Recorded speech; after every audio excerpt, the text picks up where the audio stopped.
started. Right. Yeah. So good afternoon, everybody. Good afternoon, Federico. Hi. We are starting next CLEA seminar about play again. It seems to be a theme already around here. And I wonder what it's saying about us and people attracted to this to this group, and because we it's coming and coming back play. So I'm very curious what you'll bring, Federico. We have Federico Alvarez Igarza. Thank you. Yeah, the full name. That's cool. With us, coming from the university in Cologne. Yes. Yeah, the University of Applied Sciences. Of Applied Sciences. To talk about his research. So welcome, Federico, and the floor is yours. Thank you. Thanks for the introduction, and thank you for the invitation. I'm very happy to be here. Yeah, well, I'll start. I've entitled this talk "The Playing Mind," and what I want to talk about is a project that has been a side project of mine for a few years now. I gave my first talk, I think, on this topic on 2018, and then I've had it like in the back burner for a few years and given a couple of talks here and there, but never still published this research. So it's all work in progress. But I'm hoping to make this now my main sort of focus point in research from now on. And I'm looking forward to your feedback and questions that can inform possibly a future publication on this. Yeah, well, the presentation is titled "The Playing Mind," and as it suggests, I'm going to look at play from the perspective of the mental state of the player. Play is a very complex subject of study, and as you know, we all play. Children play, animals play. Wherever you go, whichever culture you look at, and in time, there's some sort of activity, some sort of object, artifact, things that we can associate with something we would call play or classify as play. But it has been scholarly, academically, very, very difficult to pin down what this thing is, what play is. And there are many reasons for that. And I'm going to go a little bit, talk a little bit about that before going into the actual, content of what I want to say, give a little overview of why it has been so difficult to determine what play is. So this is what I've prepared for today. This is a structure of the presentation. I'm going to start by talking a little bit about the play question. So this question of what is play and how it has been treated from different perspectives. And talk a little bit about this idea of the ambiguity of play, introduced in this formulation by Brian Sutton Smith, but that has been, play scholars have been aware of this since Hausinger and perhaps even earlier, that play is a very ambiguous object of study. And then I'm going to introduce the concepts of alief and belief. Well, belief is something we all have at least an intuitive idea of what it is. Alief is like this new term coined by a philosopher that I think holds a key to a better understanding of what play is, but I'm going to go then at the middle of the presentation, more or less there.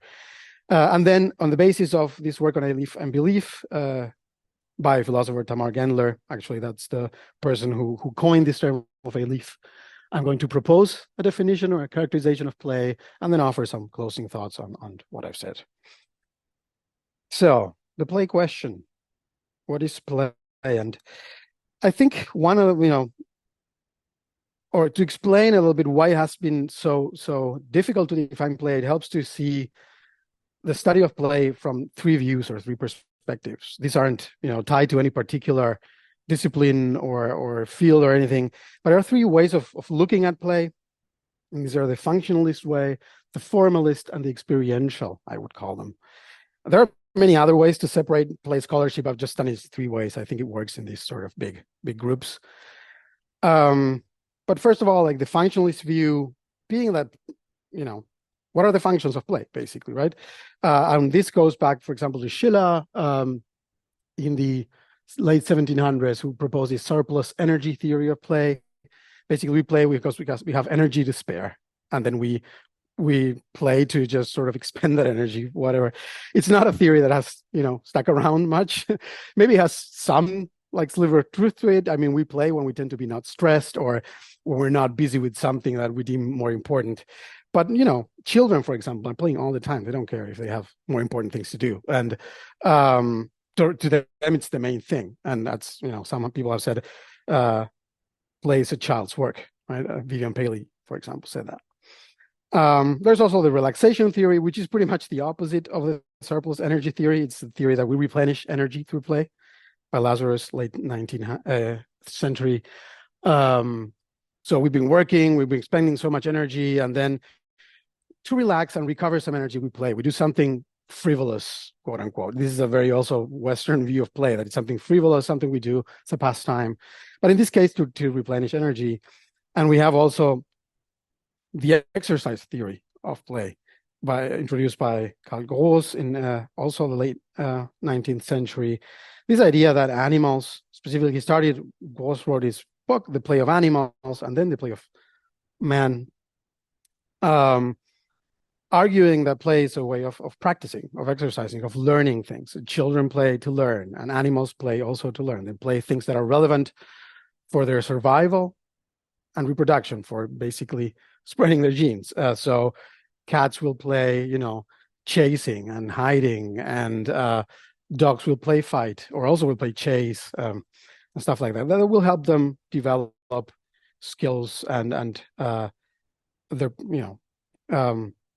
mental models in a way that will enhance their possibilities of surviving. So we have, like I said, like the play of animals.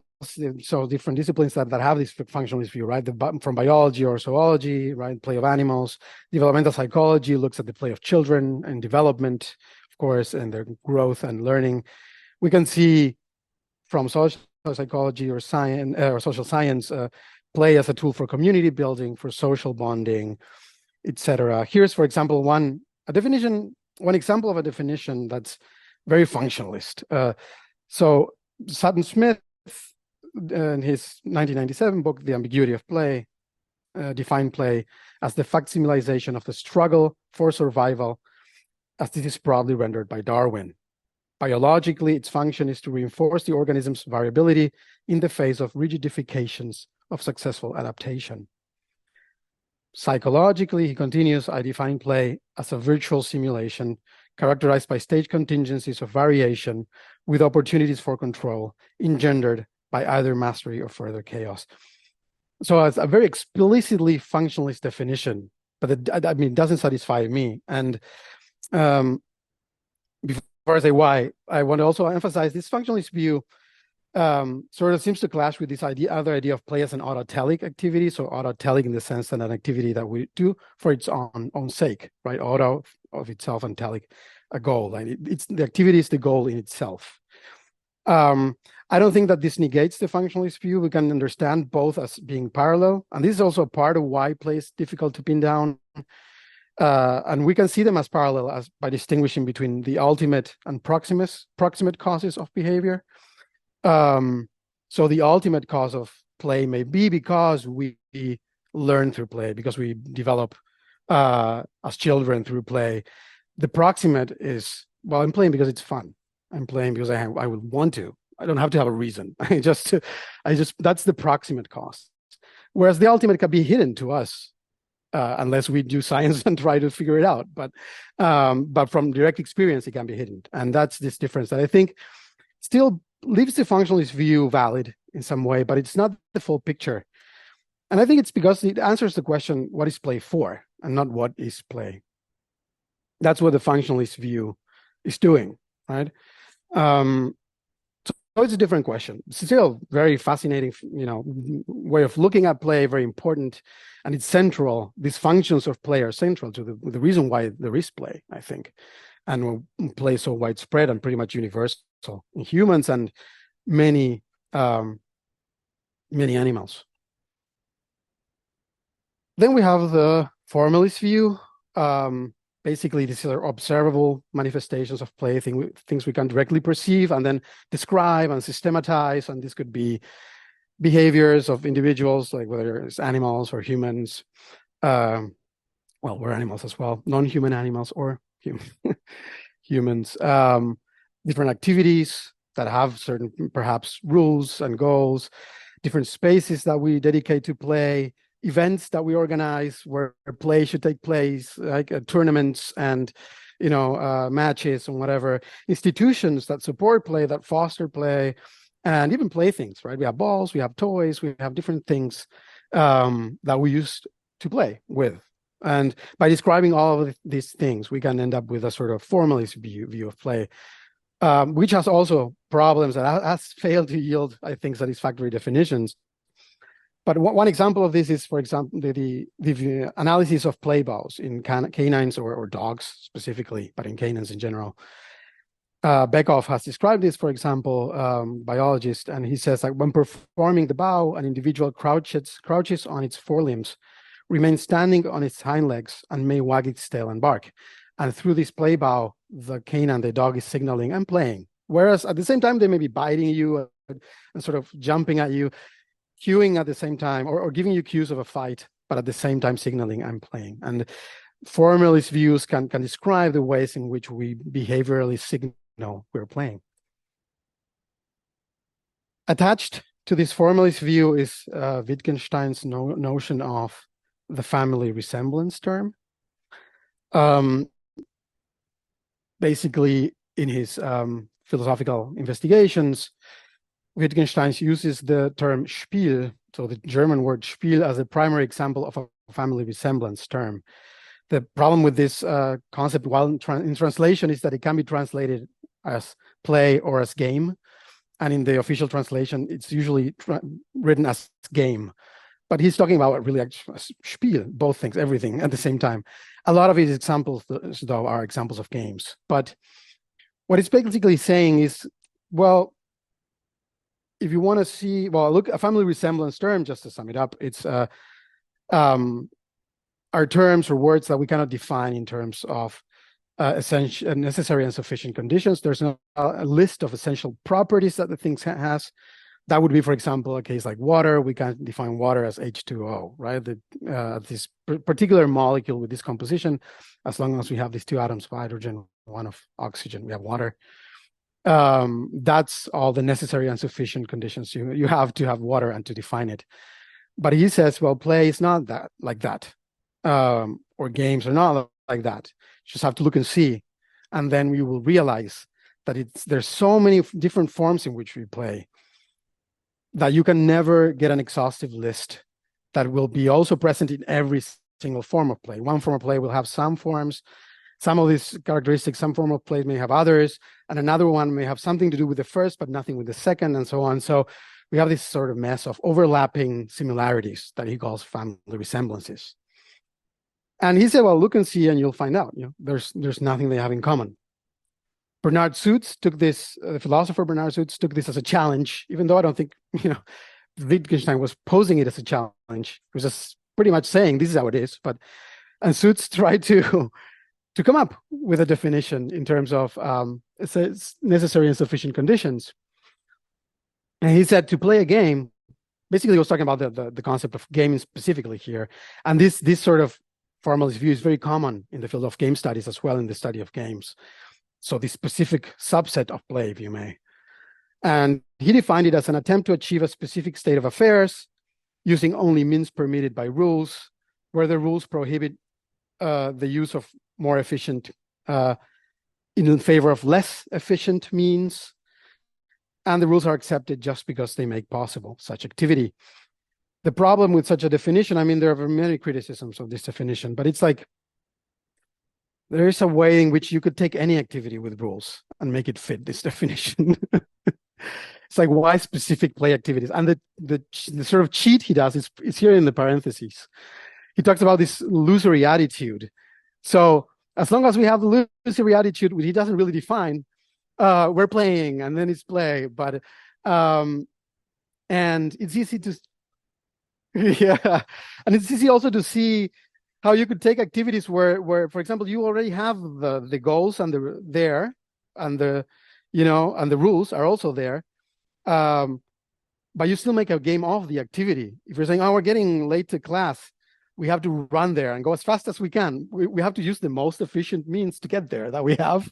So it's also this idea of using less efficient means. It's kind of questionable. We'll run as fast as we can to class, to get there. So the objective is, and the rules are already there, traverse this space as fast as we can. Let's make a game out of it. Whoever comes there first wins, And then you have an activity that you had already accepted, but you add a new goal. Not a new rule, a new goal is whoever comes there first wins. And you're accepting this goal.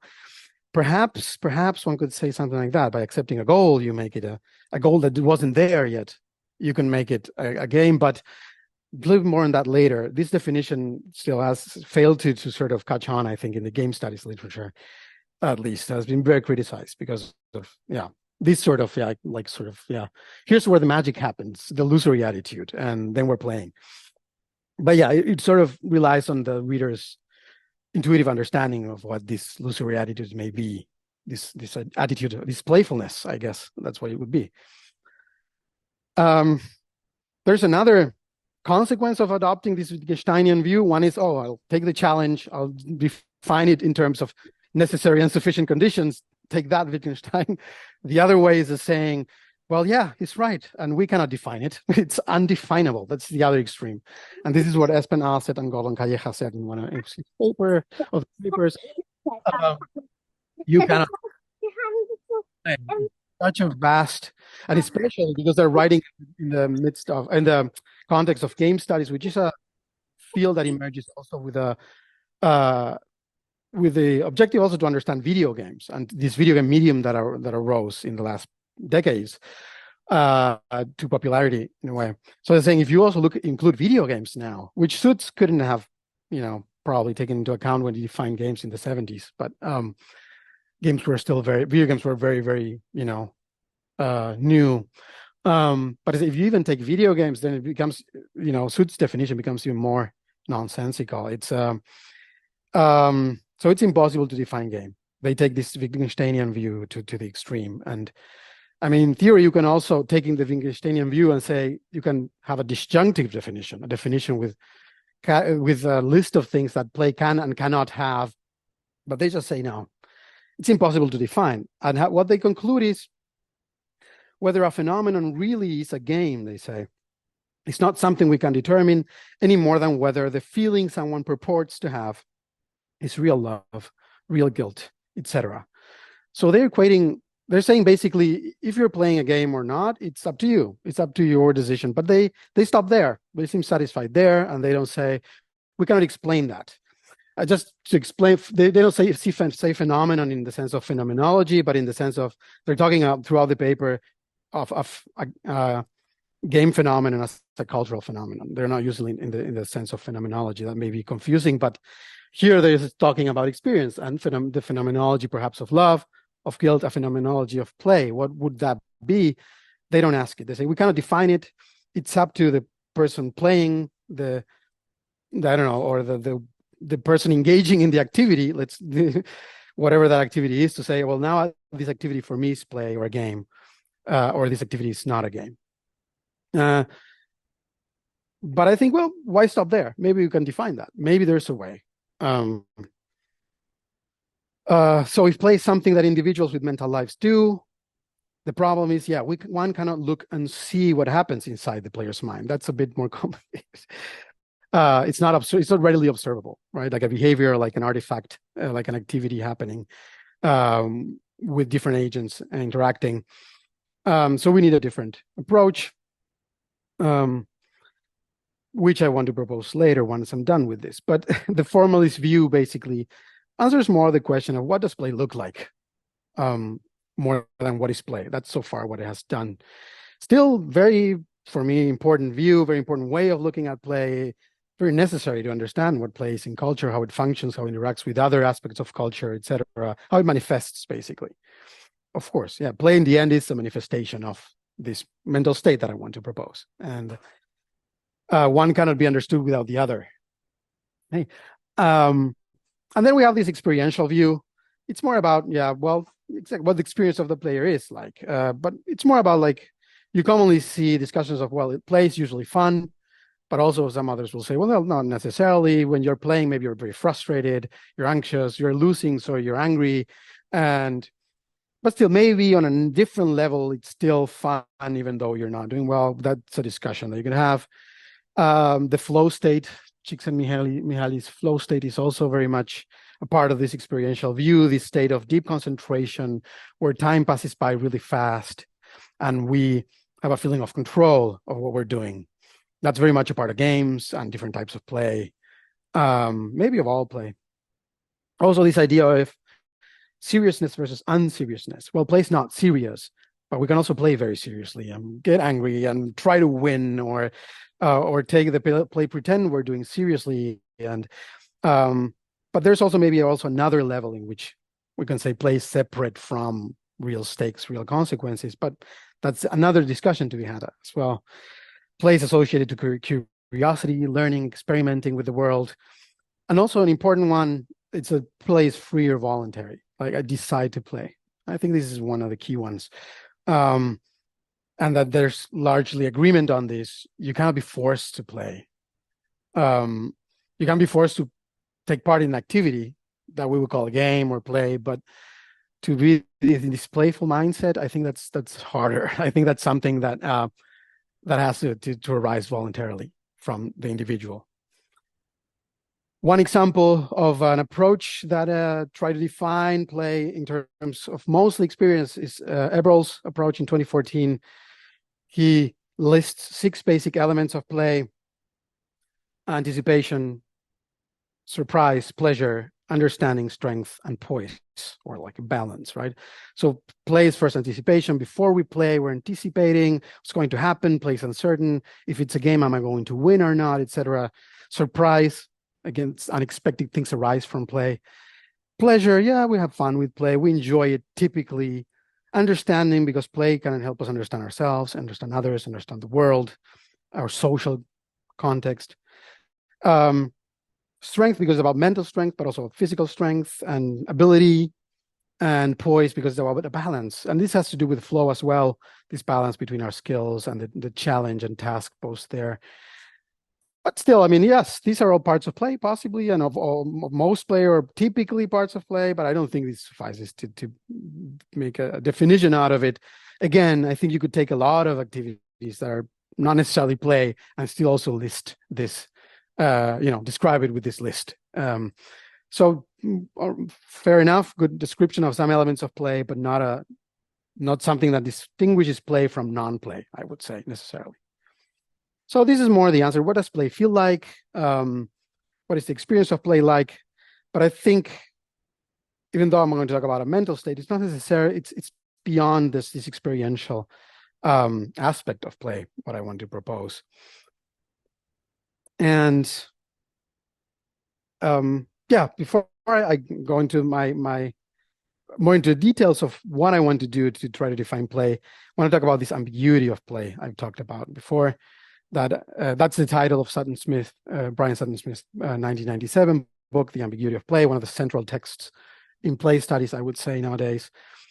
And but you could call it paradoxical, ambiguous, I don't know, many things at play. I'm just picking the phrasing that Sutton Smith used. But for example, Henricks here in his book talks about how others see play in a similar way. Like, for example, for Hausinger, play is marked by its curious combination of the serious and the non-serious.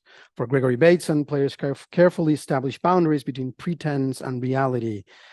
But also, like, play can be, like I said, fun, but at the same time frustrating, exasperating, sad, anger-inducing.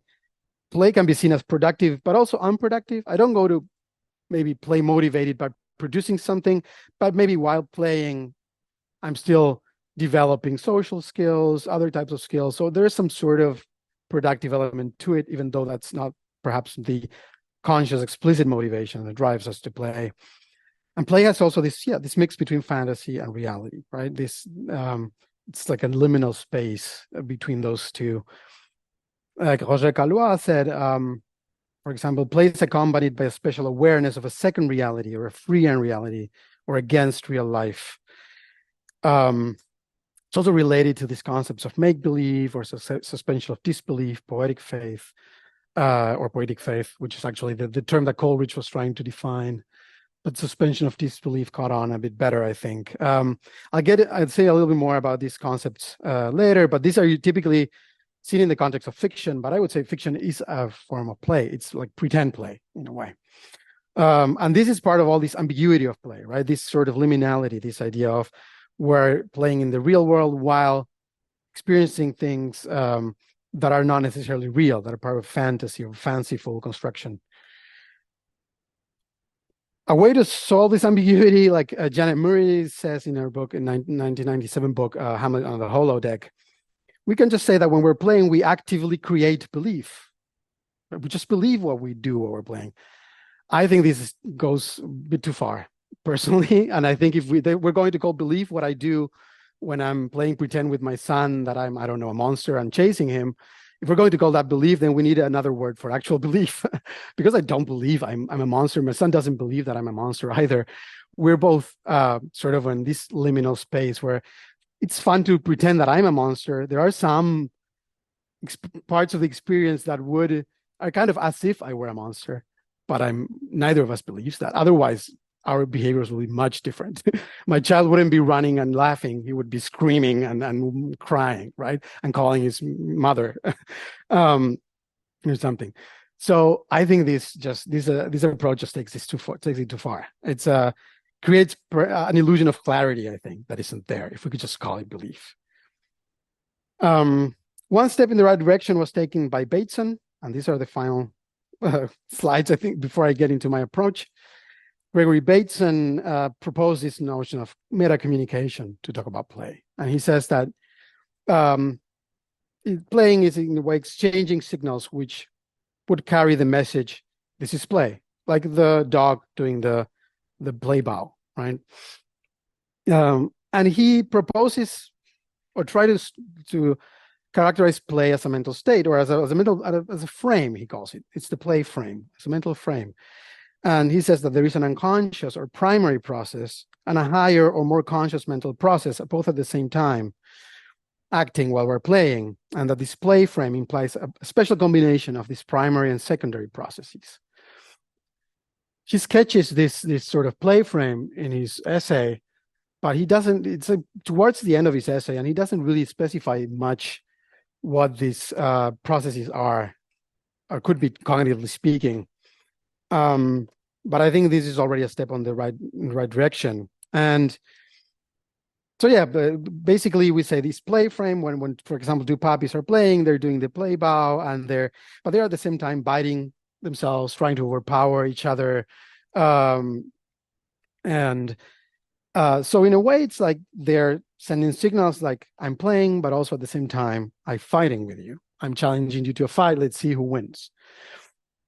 So there's this meta communication happening while this process of a play fight is going on. So anyway, to summarize this first part, I don't think that play is defined by what you're doing or what you're doing it for, nor is it defined by how you feel what you're doing it. Play is a mental state, a frame that concerns the relation between Bateson's two processes. And I want to propose a way to define play by describing the source of this ambiguity, of this sort of meta communication, by describing play as an epistemic state, as a state in which we relate to the world epistemically, that involves our beliefs about the world, but also goes beyond that. And that's where I think these terms of alief and belief will come very handy to describe this mental state, or this epistemic mental state. So what are these processes Bateson speaks of, and how are they combined? Well, let's say you're walking through the park and then a dog comes at you with this attitude right here. It's showing teeth. It's visibly like angry, it's directing its gaze towards you, barking, drooling even. So your belief would be, well, this dog is aggressive. It intends to attack me, bite me, whatever. Just scare me away, maybe, hopefully, at least. So that will be my belief. But then there's also associative content that arises automatically in that instant, where I see this dog, I have mental representations of the dog, right? I see the teeth and I hear the bark and the posture, and I see it moving towards me. There's an affective component. I will feel fear, anxiety, And there's also some behavioral aspects to this associative content. There will be an impulse to run away, or maybe to throw myself to the ground and protect my vital organs and my face or something, sort of in a fetal position or something like that. Something like that will arise automatically without you even, having time to think about it. This is alief. This is what Tamar Gendler calls alief. So philosopher Tamar Gendler coined this term. She published 2 papers in 2008, alief and belief, and alief in action and reaction, to sort of provide a word for these associations. So to define the terms, both terms in a quick way, a belief, it's a proposition that we consider to be true about the world. The dog is aggressive and is attacking me. An alief is an innate or habitual propensity to respond to an apparent stimulus in a particular way. Alief has associatively linked content that is representational, so the mental representations of this dog, affective, maybe the fear, anxiety, and it's behavioral, the impulse to run away, for example. And that is activated consciously or non-consciously by features of the subject's internal or ambient environment. So it could be the dog, but it could be also activated by me imagining a dog attacking me. Maybe the level of activation would be different, but I could still activate it like that. So this is Gendler's characterization of alief. It is associative, automatic, and irrational. So it rises automatically, and it's just, a set of associations are triggered that all of a sudden part of your experience. And these are states that we share with other animals, and they are developmentally and conceptually antecedent to other cognitive attitudes. So Gendler. Another aspect of this is that belief and alief can be either concordant or discordant. In the example I just gave you of the dog, then we have belief concordant to alief. The dog is attacking me. I experience alief that matches that belief. The fear, the impulse to run away, and these mental representations of the dog. But alief can also be belief discordant. We can have mental association, automatic associations arise from stimuli that we do not believe to be real or really happening. Let's look at this example. This is the example with which Tamar Gendler opens her paper titled Alief and Belief. This is the Grand Canyon Skywalk. This is a skywalk in the Grand Canyon, or a boardwalk, basically, a walkway. And it's made of glass. The floor is transparent.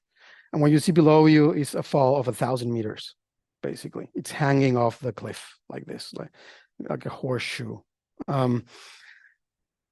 What you do is you step on it, and then what she describes, it's like people basically holding very tightly to the railing, being afraid to step on it, screaming while going through it. And then when you get to the other side, you can take a photo that has like the description, you made it to the other side, like you made it, it's great. And it's like, what's happening here, right? What's happening with this behavior?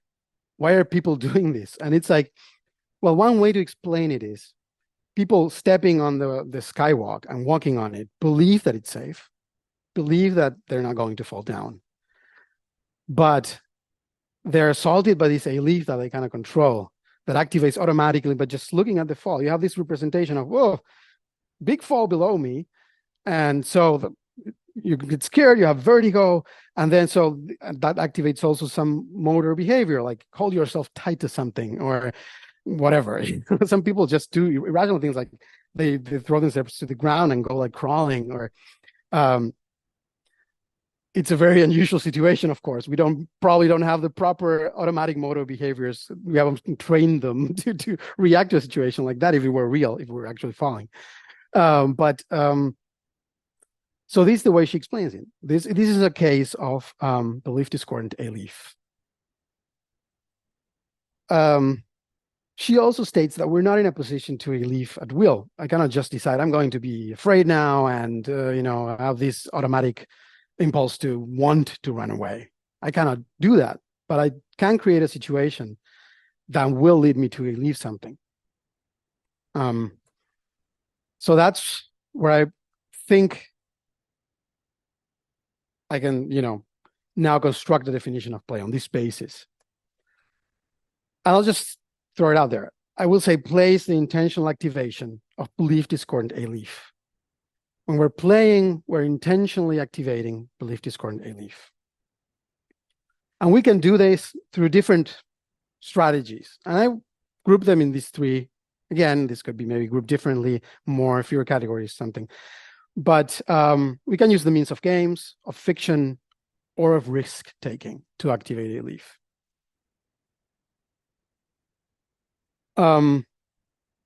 As we saw, the mainstream view in game studies, I think, is that the game is a family resemblance term. It's undefinable, or it can be defined in a disjunctive way. And so, for example, in Calleja, to recapitulate, they say that game is undefinable, but so the individual decides the activity they're performing is a game and don't provide an explanation as to how this may happen. So I think these notions of alief and belief and their interrelation can provide a description or an explanation as to why this happens. We're experiencing this ambiguous epistemic state. It's like, well, the reality of the world is I'm safe, I'm not falling down in the Grand Canyon, but then I still have all this associative content that I'm experiencing, it's giving me information about the world that in most cases it would be reliable, other than we create these artificial scenarios to activate it. While we know that we're in this case safe.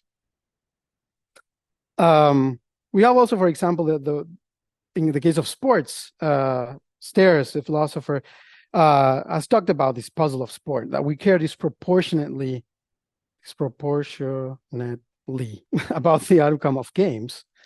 That is, what he means is when we're playing a game, then at that moment, let's say I'm playing football, winning, being good at it, it becomes the most important thing at that moment for me. It's really important. I get really focused on that. I get angry if I'm not winning, or frustrated. I get very happy if I win. But if taken away from that state, it's just a game. I know I'm not angry at my friend really because they're winning. But it's, in the context of the game, it's part of the game to be angry at them, Maybe I'm experiencing some real anger, but while knowing that it's, it's just in the context of this activity that we create to activate these associations, this alief. We cannot express that in the terms that I'm expressing it now, but intuitively we understand that. Intuitively we understand these emotions that I'm having, these reactions that I'm having are attached to something I don't really believe in. I don't really think it's important. So yeah, this disproportionate caring arises from focusing attention on our alief while disregarding our beliefs, right? So in a way, it's not suspension of disbelief, which is kind of a convoluted term of phrase, but it's more like, I'm not paying attention to my beliefs right now. I'm maybe suspending my beliefs if you want. They're still there though, because if I completely suspended my beliefs, then I would be also the real belief, this is just a game, then I would be believing the other thing. This is a combat, or this is a situation where my friend is being nasty to me or something. So we just put our beliefs to the side and focus our attention on alief and just get ourselves carried away by these emotions that are arising, these mental representations, these behavioral patterns. We let them, we express them, we let them get out. Because the thing with this behavioral aspect of alief, it doesn't need to manifest. It's a predisposition. But in play, we let it manifest. We don't block it. We don't suppress it. So I guess we can define also a game in these terms. To play a game is to activate belief discordant alief through a rules and objectives based activity. It doesn't matter which activity it is. Maybe you can find a way to making your taxes playful by this, or an exam playful. Activities that have rules and objectives. But as long as you have this dissociation between belief and alief, then it can be considered play. Then it can be considered a game. But of course, we design some activities explicitly with rules and objectives explicitly to activate belief discordant alief, sports, board games, video games, etc. For example, chess, right? It's an activity designed to put us into this mode of competition. The other one is my adversary, my enemy. I have my pieces of my kingdom here, and I have to capture their king. And that's the most important thing right now. And that becomes the most important thing. And I accept that while I'm playing chess. So we create these artificial environments that activate this alief, and we just let ourselves get carried away by it, even though we believe it's just a game. If we lose, nothing really happens that we lost. It's like a game. There are no real stakes beyond it. Unless you're a professional chess player, that's a different problem. But let's leave it to the side for a moment. That could complicate things. But essentially, a game is designed with that intention, I would argue. The other way in which the other sort of strategies we can use to activate belief discordant alief is through fiction. The reasons why I think Tamar Gendler's formulation is better than this Waltonian make-believe is that, well, Walton doesn't really define make-believe. He relies on this restrictive notion of imagination. He says that he works with an intuitive understanding of what it is to imagine. So he relies on the intuitive understanding of the reader, that they will know what it is to imagine something. And that imagining a situation, for example, why watching a theater play and engaging in make-believe there, I'm imagining that that's happening. That's not really happening. And therefore, I'm engaging in make-believe. But he doesn't really explain what's happening in your mind. And he even says, imagining can, if nothing else, serve as a placeholder for a notion yet to be fully clarified. Perhaps a better notion is then belief discordant alief. So I think fiction can be perhaps described as the activation of belief discordant alief through representation. We take some things to be other things, right? I take someone, an actor on stage to be a character, to be King Lear, and I just observe their performance, and if it's good enough, it will activate certain alief in me, and I can just get carried away by that alief, let it just be, and focus on that, and enjoy the performance. So we or just do like guns like this and play guns, and that's another way of representing things, having one thing stand for another, basically, and that way activating belief discordant alief. So imagination can also be a tool to activate belief discordant alief, but it's one of the many. The representations don't need to be imagined.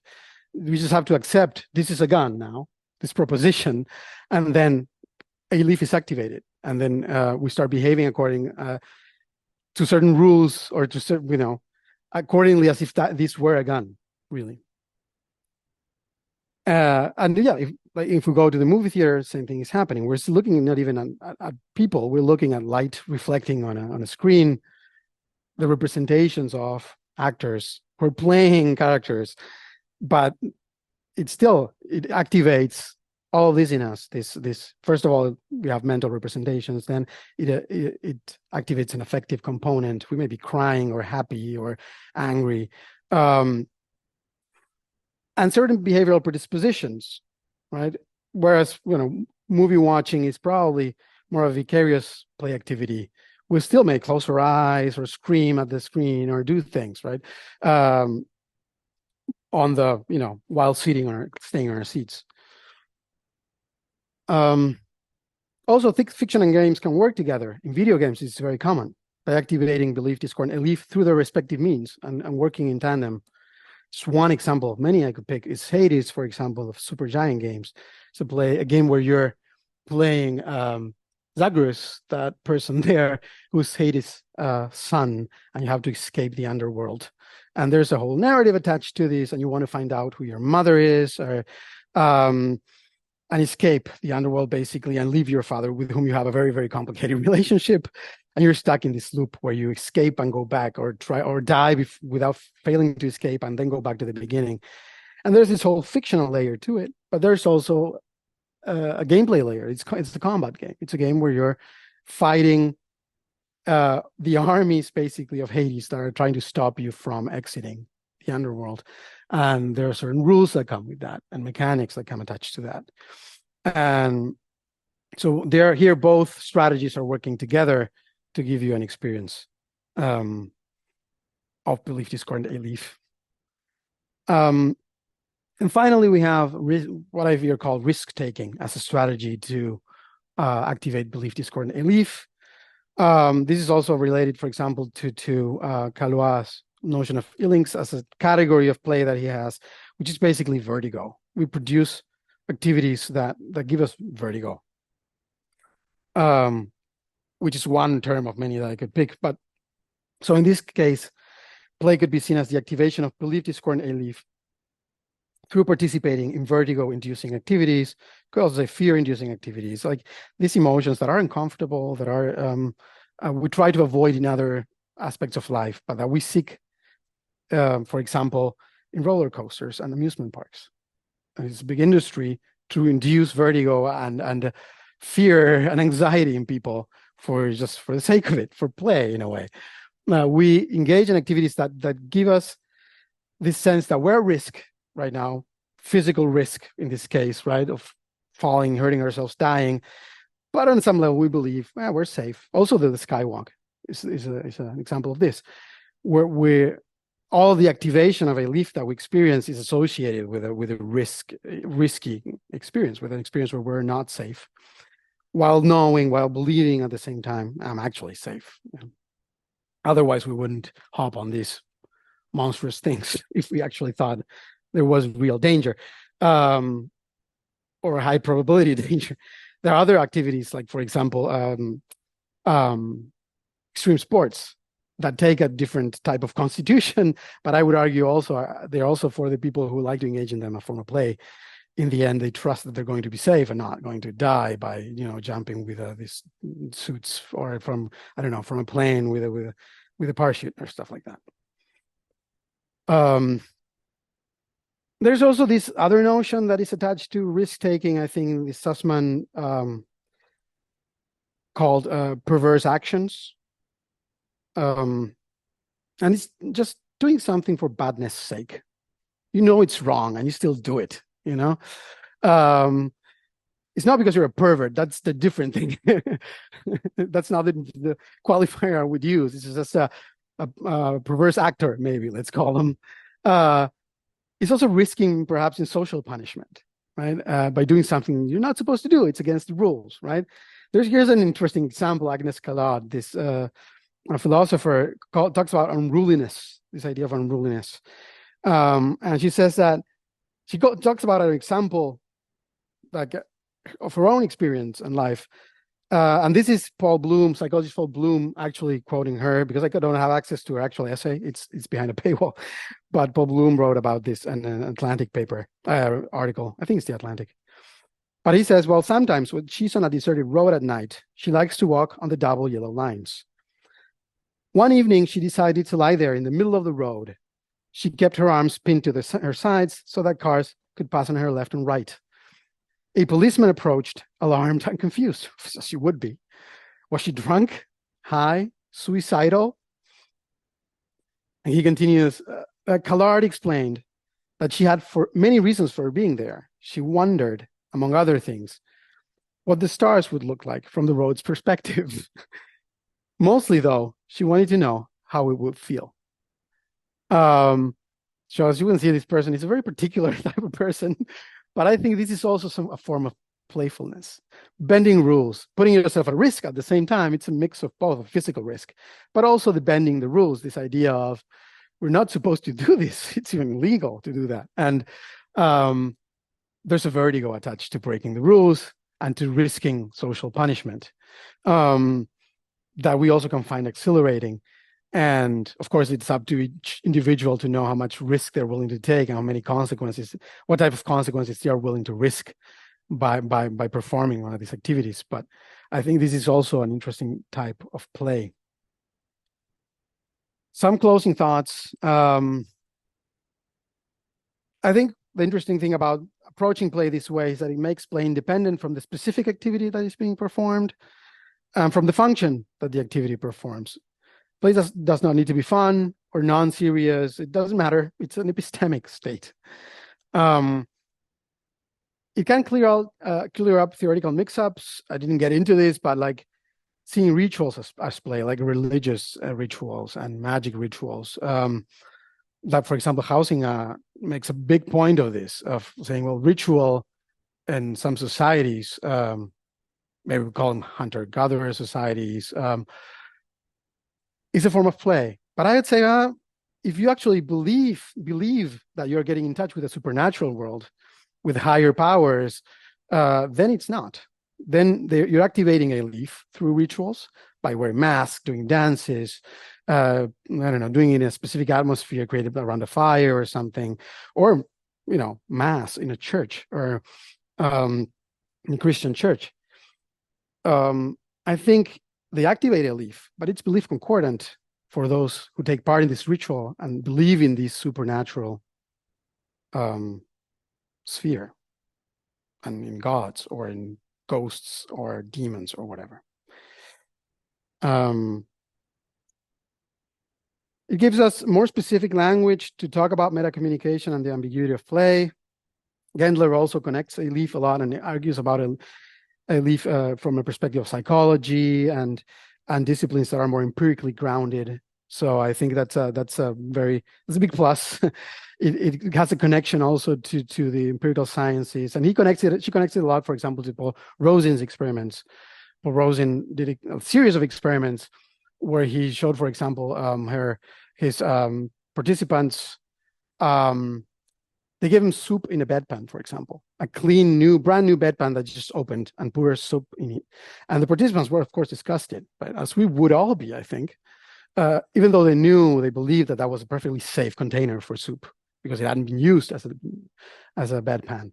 Or, for example, he gave participants chocolate fudge shaped like a disc or like feces, and participants tended to eat the chocolate fudge that was shaped like a disc, even though they knew, they were, told these are both made of the same stuff, chocolate, because this, feces shaped fudge activated certain alief. Gendler would say, that's not how Rosin would explain it, but Gendler would say that made him feel disgust.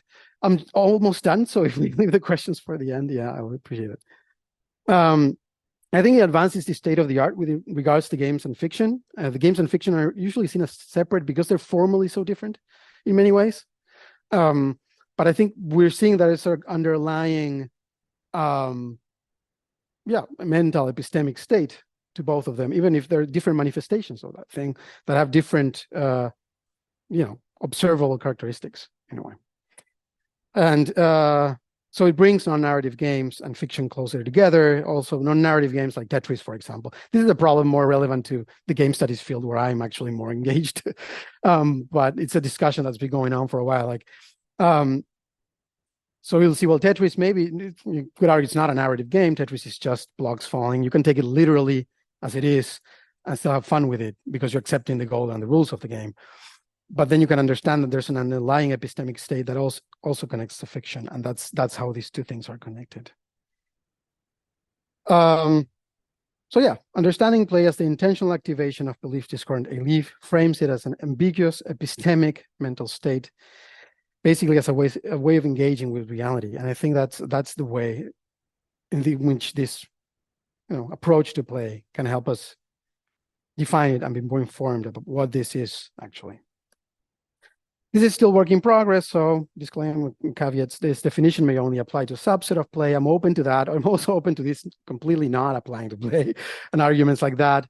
But if only applies to a subset, to me, it appears to be a very large one and hopefully large enough. I don't know. But looking forward to your comments and questions. Thank you very much for sticking through it. And yeah, let's discuss.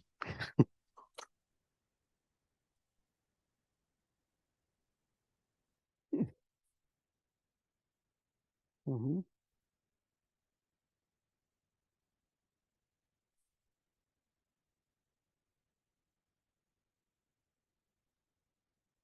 Yeah. I'm sorry I missed that. Yeah. Mm-hmm. Okay. So it reminds me of the seminar of Yuko Ishihara and Olaf Witkowski, also about play. And I made a a photo of one of their slides, which I think summarizes their argument. Okay. So I'm reading, play involves both bracketing and immersion. Bracketing, that is suspending judgment, is a negative procedure of taking a distance to one's belief in the rules of the everyday practical world. Immersion is a positive procedure of fully adopting a new set of rules and becoming physically and mentally absorbed in the new virtual world. So the bracketing is kind of denying the belief by saying, okay, I'm not believing that this is really a monster. And then immersion is to try to feel the emotions as if it were a real monster. So, but I'm inclined to like their terminology better, the bracketing and the immersion, rather than the belief and alief, because the belief, you need to first negate the belief, while bracketing is more like, okay, I'm going to ignore the normal rules of the game, I put them in brackets, and now I'm going to get into my immersion in my virtual reality of the game, and I'm going to enjoy the game. That means feel, experience the things of the game, knowing that actually I'm outside of the real reality. So it's a decision to bracket the normal rules of the game and then immerse yourself into the new reality, where then the alief place, where you can enjoy the alief. Yeah, thanks for that. I really have to look at this of this talk. And do you know if they have a publication? They do. Okay, I'll definitely have to look at that. So I think it's a great way of putting it. I think in some ways it's complementary to what I'm saying, because they're still missing this component of alief in that description, immersing in the activity, but also in something else. We're immersing in this associative content that is experientially now having. That is triggered by activity, but I really like the idea of bracketing.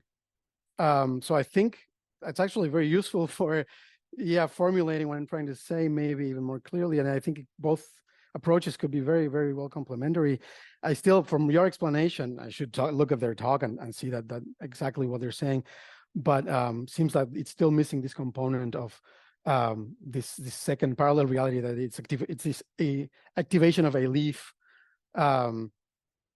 by this sort of artificial setting that we create through games, fiction, or risk-taking.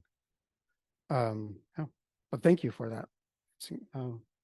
There are also Zoom hands. I don't know how we approach those, but okay. How should I do that? Or okay.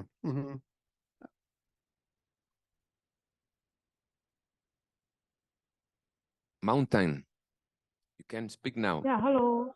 Yeah, so during listening to the presentation for the presentation, but from my perspective, I mean, my thinking was like, who is playing? Because when we think about it, we talk about animals, but how about a person who has some kind of disease, and how this person is going to play? And then who is playing? I'm interested in that. And then who is playing what time?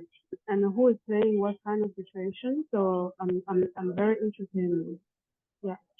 Because when we from the presentation, I saw like we talk about animals and we talk about human in general, but I'm really interested in specifically what kind of condition, and then what kind of condition and what group of people they play with what, and then so that's my thinking when I'm listening to your presentation. Yeah, thank you. All right, thanks for the question. I'm not sure if I understood acoustically everything. Question. I think I can try to answer. Let me know if I succeed. But what I'm saying, or I would like to know, because basically I'm a woman, so I would like to know what women are playing, or what are they playing for, or so I would like to know something like examples, more specific. Yeah. Because this is a theory of specific types of play, but like what we're presenting is maybe more about an underlying mental state that it happens regardless of what you're playing and what you're playing it for and who you are. It's as long as you're a human being or an animal, with this capacity to dissociate alief and belief, then you have the capacity to play and to engage in activities that are play, like dogs play fighting, or we jump in a roller coaster, or putting a film. And these activities or objects, artifacts that will activate all these reactions, automatic reactions in us, that are discordant with our beliefs of the world. And like Franz was saying, we can bracket those beliefs out and focus and immerse ourselves in this alief that is arising through the activity, through the thing that we're perceiving. But it doesn't matter in that case who you are, what you're doing it for. That's the point, is that's irrelevant to define play. That's what I was trying to say. That's what most of play studies has been, and it's very important to study that, how play manifests in culturally and in animals, and the different dynamics at play in play. But what I was presenting is sort of independent of that in a way, and it's try to show an underlying epistemic state. I don't know if that clarifies it. Thank you. You're welcome. Thanks for the question.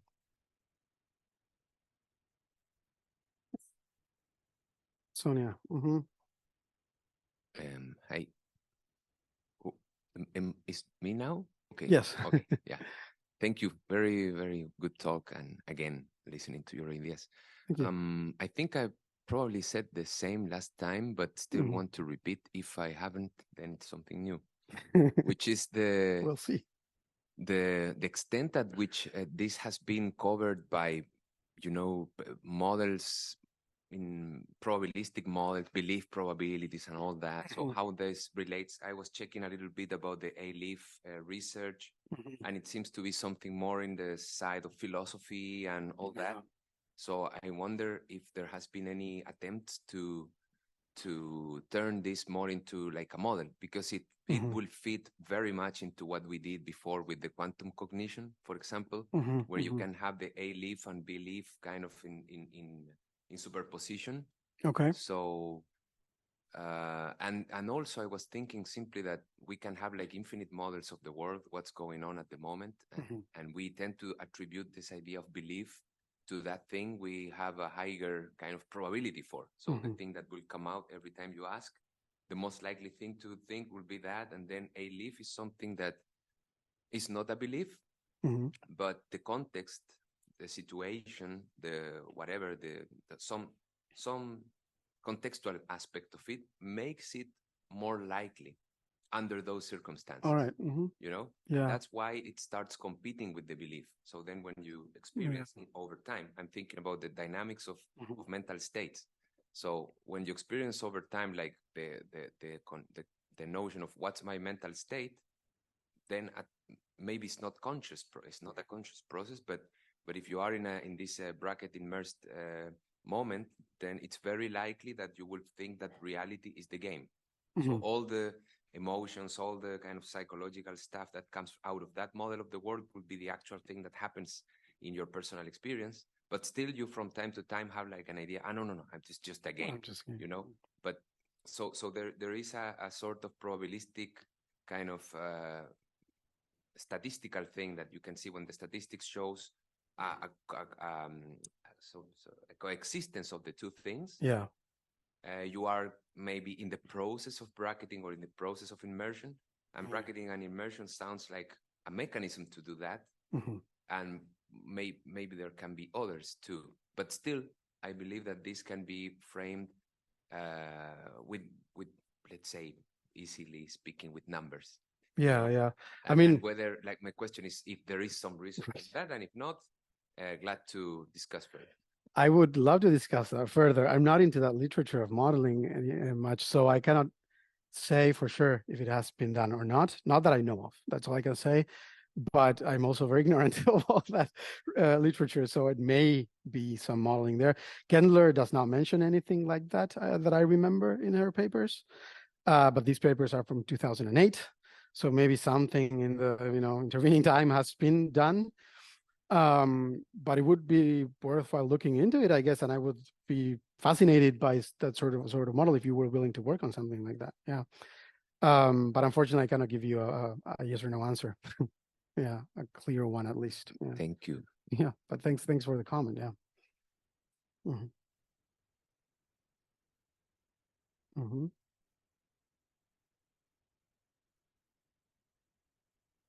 Sonia, I think you're up. Yeah. Should I jump into the conversation? Do you hear me? I'm sorry. It was my job, I think, to tell you, but I didn't. I spaced out. No worries. No, I think it's always more fun to engage with the, on site. So I can happily wait. Well, first of all, thank you. And it's like you're touching on one of them, at least for me, one of the most fascinating things as a game scholar you can do is actually ponder about play. And I would like to ask you, and I know you kind of made it clear also in your wonderful title, The Playing Mind, which is very catchy, why you're actually focusing on the mind. But nevertheless, I want to challenge you a bit and ask you, why did you go for that kind of mind-body separation, which is very Cartesian? And it's actually a very, well, in a way, artificial split, because the mind is, always embodied. The body, it's very, I mean, today it's almost surprising to kind of draw the separating line. So I guess my question, and then I also have one little comment, but my question is, why nevertheless did you think it's productive to draw that line? And yeah, I mean, to look at the playing mind, which is disembodied, but maybe it's not your approach to it anyway. Maybe in your case, it's the embodied, and then it's the entirety of the experience. So that's the question, actually. And then just a little, maybe you know this philosopher already. He actually has never been translated to English, but I guess you are fluent in French. I was, when I was writing my book, I was kindly reminded, or actually told about the fact that there's this French philosopher called Jacques Henriot, who in the 60s wrote quite a few books on play, but he's absolutely not present, of course, in the English-speaking or German-speaking game studies scholarship. So if you have heard of him, forget it. If you haven't, I'm happy to, at some other time and over email, maybe just to confront you with Jacques Henriot and pass some stuff your way, because I think it's quite amazing and it kind of opens our minds. And anyway, so this is just a short comment and the question: why the mind? Why? I think you're both, and I had not heard of the philosopher, so I would be happy if you could send me some literature or tell me a little bit about that, his work. To your question, that's not my approach. I'm not proposing a dualist view of the mind. It's very much an embodied model. It's a naturalistic model. So basically, the mind is what the brain does, and the brain is attached to the body, and it's not a Cartesian model. I'm just zeroing in the mind, and analytically separating it for the sake of argument, but it's certainly embedded in the body. One of the aspects of alief, it's behavioral predispositions. It's the body moving. It's the body doing things, and so no, it's certainly not Cartesian, and certainly Gendler's approach is very naturalistic. It's very monist that way. It's very much about the embodied mind, if you want to call it that way. So the brain, yeah, engaging with all the stimuli that come through the body, but also then generating responses, bodily behavioral responses to this. Also, affect is a very bodily thing in many ways, right? And fear comes with certain, it's physiological reactions that we also frame mentally in a certain way, right?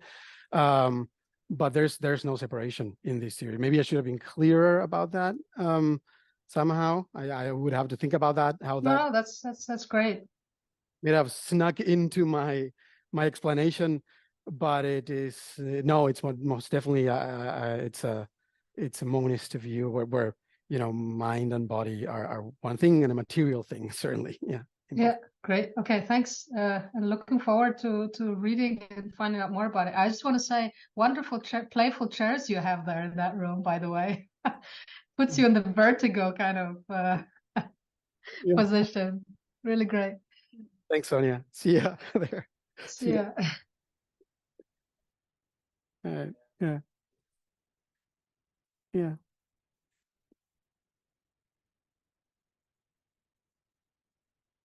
Mm-hmm. Okay. Mm-hmm.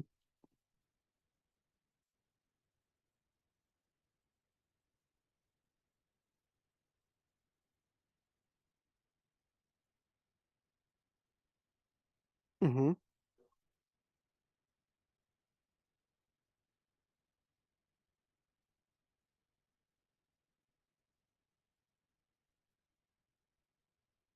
In which research? Well, the first one, I mean, why I'm into, I come from, I did a PhD in game studies, and I'm was very interested in games and video games. And so naturally I became interested in play, which is perhaps a broader, category that includes games. And I didn't set out to, I'm going to define play as a mental state, but I was aware of the gaps in literature and this by teaching it and researching it, of this sort of confusion around this very ambiguous, multifaceted concept. And through my research, I came across alief and belief and these writings of Tamar Gendler. And then it's like a piece of the puzzle that just fell into that little hole that was there. And it was like an aha moment. It was an instant. I suppose I don't remember the exact moment, but it was like, oh, this kind of helps. And I remember I started first using the notions of alief and belief to explain the interaction with horror games and why we play horror games like Resident Evil. You might have heard of that. And we're playing, it's basically in the first one, there's several games, this series, but the first one, you're in a desolate mansion, there are zombies, it's so very dark, you have very few resources to survive, and you have to find a way to get out. And so you have this also balance between having very scarce resources to survive and still having to being very scared and very prone to misuse those resources impulsively. And in a way, I thought these alief things kind of explains it, right? Oh, we don't believe really there's our zombies, we believe all of this, and that's why we're scared, blah, blah. But then I realized, oh, this kind of actually is a broader use than just this specific case study that I was working on. And, play has a central aspect of the human condition. We play, that makes us human, that makes us animals even, right? That makes us, it's something we share with other primates, with other mammals, with birds even. And, I think the list of animals and species that plays expanding constantly. Even fish play, apparently, or some of them. And it's something, thanks for coming, Thomas. And it's something we do instinctively from the, a very early age. And so I think it's important to understand what play is. It's part of understanding who we are, our constitution as human beings, as animals in this earth. And it's also happens to be one of the rights of the child, for example, right? To have access to free play and to the possibility to play. It's in the United Nations, rights of the child, something. I don't remember the exact title, but it's one of them. And it's important. That shows how important it is, right? And there's a lot of research also that shows that children deprived of free unsupervised play develop anxiety problems, depression, etc. And well, do we want to uphold and guarantee this right to play? Then we also have to understand what it is. And of course, it maybe an intuitive understanding already is enough, and just let them engage in those activities we intuitively understand that are play. But also going deeper may help us also find other ways to enable it. And it's just because it's there, and it's interesting to understand things that are there. That it's just curiosity. But yeah, that to the first part. The second part, I'm not sure I understood what alief and belief become. I mean, how I define them is belief is something you be true about the world, like a proposition, right? I'm in this room now giving a talk. Alief is everything that arises automatically in my experience in terms of affect. Maybe I'm a bit nervous now, excited that I'm giving a talk, or afraid that I'm going to not be able to answer a question or something. But I also feel like the floor is holding me and that I'm safe and, you know, and I'm not going to fall. And there's a lot of associative content that it's arising now that is belief concordant, right? And so alief is all these automatic things that, yeah, has these three aspects: the representational, right? Things I perceive, I see, I hear, etc. Mental representations, the affective component, and the behavioral component. I'm fidgety and I tend to move a lot. So you'll see me all the time while talking, doing this and rocking back and forth. These are behavioral predispositions that are activated in me when I'm, you know, a bit nervous, giving a talk, all of that. That's part of the alief as well in Gendler's terms. But in all these cases, it's belief concordant. But when I'm playing, these same associations will arise that are not belief concordant. When I'm, you know, watching a movie or playing a video game, or have emotions, behavioral predispositions, and mental representations that I get immersed in, but that I don't think are true about the world. They're, you know, they're fictions. They're true in the sense that they exist, but as fictions, they're not there. The zombie in the screen is not a zombie, it's pixels, but I perceive it as a zombie. It activates things in me, and that's enough for me to treat it as a zombie for the time I'm playing. That's how I define them. I don't know if that answers the second part of your question, or, yeah. Yeah. In play, there is no concordance between those beliefs.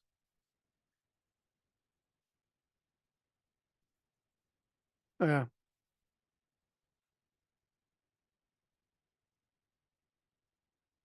That's how I define play, as intentionally activating belief discordant alief, these automatic associations that are not, you know, matching our beliefs about the world. Yeah.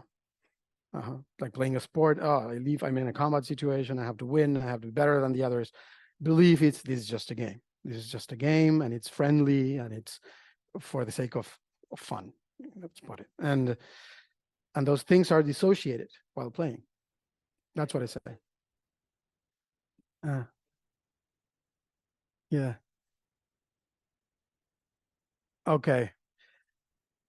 How you can understand maybe the seriousness component would be like place non-serious in the sense that I don't believe those things are happening. I don't believe the stakes are absolutely real. There may be some real stakes, like maybe some status aspect or something, but the activity is created so the stakes are contained within the activity if it's a game. But it's serious in the sense that I take my alief seriously, and these emotions that arise, I'm getting immersed in them, and they make play serious. They make my desire to win is serious and true, even though I understand that that's not really important in the end. Is that clear? So there's seriousness and unseriousness at the same time. It depends on what level you pick, which analytical level you're picking to talk about seriousness. That's why the play is inherently ambiguous, and that's one of the reasons, at least. Is that clear enough? It may be the case that I don't make a lot of sense in some of it. What I'm saying.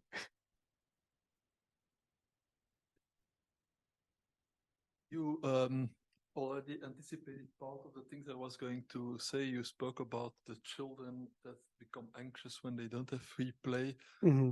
There is this research of Peter Gray, who's authority in play from an anthropological and psychological point of view. What he also reports about is that with animals, for example, with rats, if you stop them from playing, they develop anxiety, they become aloof. You really see that the animals need the play. Yeah. So which means that, for me, play does have an evolutionary function. Mm-hmm.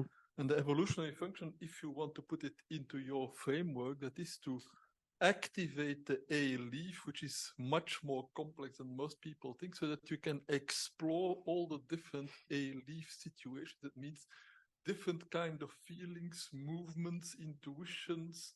You need to explore them in a safe way. Yeah. You don't really want to go and enter the cave of a monster but you might like to have a movie where you enter the cave of a monster in order to feel all the different feelings you might feel, so that you better learn how to react in case you would ever be confronted with a monster. Absolutely. And it's one of the it's a theory I'm working on at the moment for the Human Energy Project. It's called the technosocial dilemma, which is the problem that young people nowadays are much more anxious and depressed than before, and there are much more cases of suicides and so on. And one of the possible explanations was that it was precisely because they have had less free play as children, because starting from the 1980s, everywhere in the world, people were afraid of pedophiles kidnapping children. And so children were kept much more inside the house, where they might get some electronic entertainment, but not the element of actual physical embodied interaction with others in a, to some degree, risky situation. And that's also what Peter Gray says. Part of the play experience is that it needs to be risky. You need to do things that are kind of on the border. If you have a child on a swing, they will not swing just half a meter. They will swing until they almost fall off the swing. And occasionally they do fall off the swing. Usually they don't break anything. But like that, they learn how to fall. They learn how to control their emotions. They learn how to control up to what point can I go until it's dangerous. And also that example you gave about that woman that was lying in the middle of the road. I think it's the same kind of instinct. In order to know what you can do safely, you need to explore up to the border where it becomes unsafe. If you don't go up to the border, then everything is unsafe. And that, I think, is one of the problems with many young people nowadays, is because they haven't been allowed to explore this border between danger and undanger. Now everything is unsafe, and just walking over the campus during the dark, they don't dare to. They need to have somebody. They will call the security to bring them from one place to another, even though on the campus, as far as I know, no murders or rapes have ever happened. But if you haven't had that experience of playing with risk, then everything is risky, everything is frightening, everything is anxious. So I think that the role of the alief is precisely that you put yourself in situations where you can work with all these kind of emotions, intuitions, affects, feelings, and like that, learn to control them and learn to see how they actually work. Yeah, no, I agree with that. And I think this functionalist view and these ideas in the functionalist view that play was evolutionary adaptive, I think they're true. They're just not conducive to defining what play is, but this question, what is play for? Why is it there? Why did it evolve? Since we're creatures that evolved, why is play was something that emerged in our evolution and stayed there, and it became, it's something that, as we know, a lot of animals do, not just humans. And I agree, it has an adaptive value, and I think a leaf is also automatic, and it's something you cannot help, because, like, for example, in the case of the dog, if I had to first assess the situation and say, oh yeah, I believe this dog is attacking me, what should I do now? And choose from a different set of, behavioral predispositions and reason my way through it, it would be too slow. I need something that's like this, giving me some behavior and a motivation to do something. The motivation perhaps in the form of an affect, right? These mental predispositions in form of information about what's happening, and then this behavioral predisposition to run away, that it all happens without me thinking about it. And of course, this is an extreme case where the emotion is so strong that we act instantaneously without thinking. But that's the important thing, right? If we didn't do that, we would be too slow to react. And so by playing, it's a way to, a leaf, I would say, this is also perhaps an interesting discussion to be had, right? In many ways, it's learned, it's acquired through experience.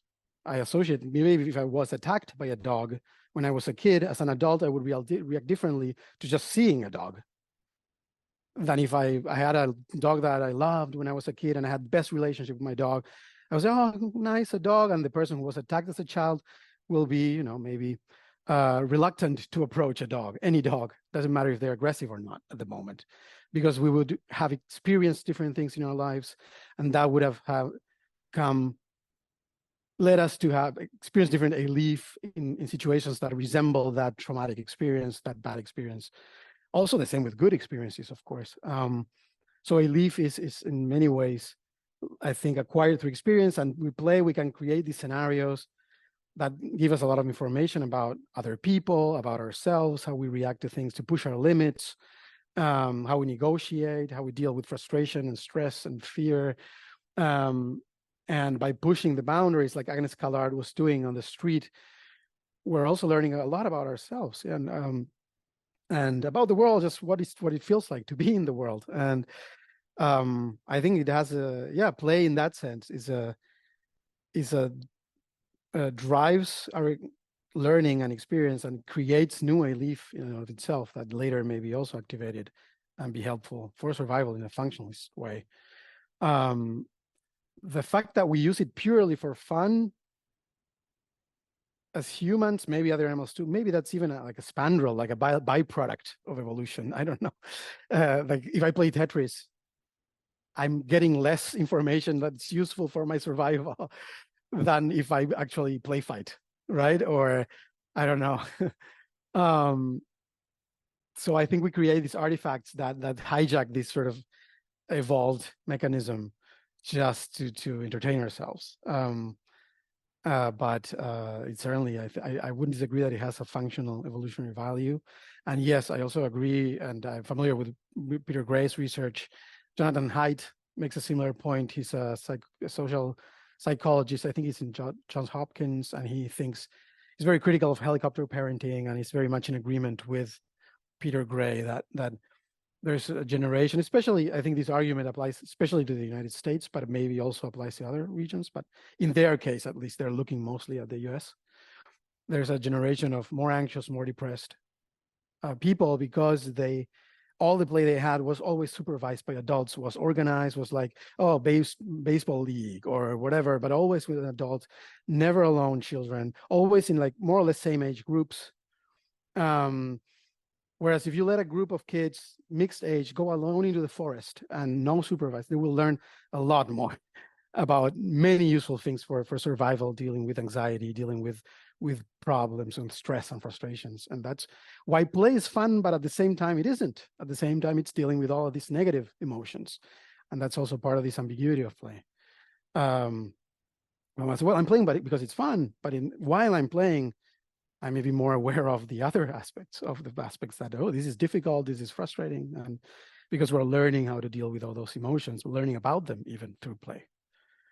Yeah, anyway, big, long comment response to your comment, but thank you. Yeah, I agree, essentially. Yeah. Maybe one more idea. Yeah. If you're thinking in terms of this kind of fiction as another way of exploring a leaf that is discordant with belief, yeah, then maybe dreams may be a similar mechanism. Maybe we are dreaming also in order to experience a leaf in a situation where it can't harm us. Dreaming and play are variations on the theme of exploring a safe situation. That could be, I think so. Yeah, I'm not familiar enough with the psychology of dreaming. I know it's a very tricky area or subject of investigation, but yeah, I'm not opposed to the idea that they have a function and they're not just there. They're not just uncontrolled hallucination perception in a way, but that they may have a function to process perhaps what happened in the day, certain emotions, certain things, and that's still to create, in a sense, when we're dreaming, we're not playing, because sometimes we actually, I don't know if we can talk of belief while dreaming, but we're really experiencing that as if it were happening in a way, right? But we may even wake up from fear, but in a way may have that similar function or complementary function to that, in the sense that it may help train, practice certain things, and through the activation of alief, Yingfei, do you have a question, a comment? Yeah, So I'm related to what Francis was talking about, but I approached to the question through the Chinese way of Taoism practice. So there are 5 elements. I don't know. I'm not sure if everyone knows that. So basically, the word is made with the 5 elements: fire, wood, metal, water, and and the earth. So the wood element is associated with our liver. So the wood, when the wood element is not balanced, is more people will get depressed because you cannot liberate the anger out of your body. And then so the metal element is kind of like how to say that is it can control wood element, but when there's too much metal, then the wood cannot release anger. It leads to depression of your body and human beings. So metal representing like technology, science, or like this kind of like a concrete concept in our society. So it can, how to say that, destroy the wood element to create the depression of society. And also about sadness, it's associated with water and kidney. So the little bit sadness can lead people to intelligence, but the too many sadness will lead to depression again, and also will affect our kidney. So for the wood, we have too much metal, so we have to deal with the metal. And then the element of earth is curing the element of metal. Earth representing the plane nature, or like the connection with the grounded with our environment and reality. So the reality is a real environment.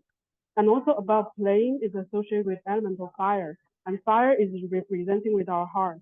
So when we're playing, we're using fire, and fire can also cure the over anchoring of metal, because fire melts metal. So I don't know if I share the point of view clearly.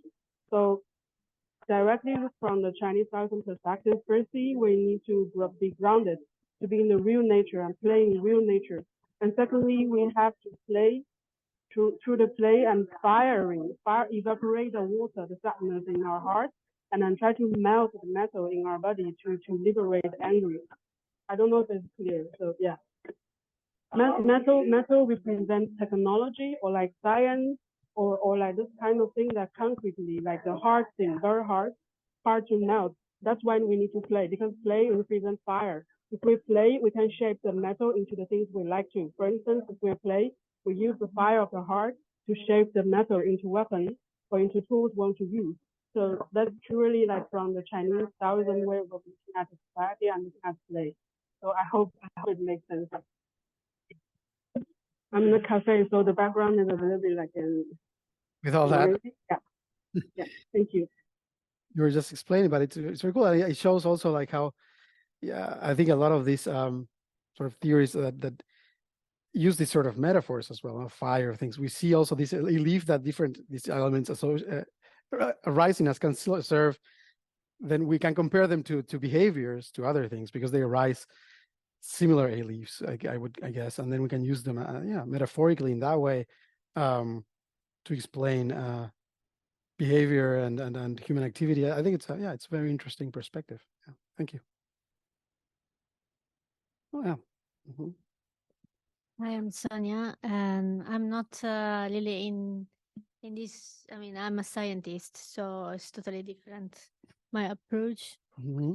I have just a common question. I don't know how to define, but when I think about games, I think always is a method to make people start a relation. So a relational method to make people in contact, especially when you are with strangers. I mean, you don't know, like now we don't know each other well, and then we say, well, why we don't start a game? And then with having a game, you start to confront each other. What is my reaction on some topic, although it's maybe a fictional game with rules and blah blah. Mm-hmm. But then you have to confront with the game, through the game, with all the other components that are the participant of the game. So my question is, would you like to deep a little bit more on that or not? Or I've never have this idea. Sure. I mean, for me, having a relation with other people, you start to to start a relation with other people, doing something together. And a game is really the nicest, in a way to start a relation with people. Second things I would like to say is related to that, I liked a lot when you said, do I really want to play that game, yes or no? So although I maybe propose, can we do a game together? Then maybe you say, oh, yeah, okay. But emotionally, because at that moment you are really not focused on the game, you are not really wanted to play that game actually. So, and then you see that eventually it doesn't work for you, that at that moment, that game. So that is something else. Then when you say it about the Tetris and the fiction and whatever, so I have kind of thoughts. If I see myself playing Tetris, it's basically I want to challenge myself.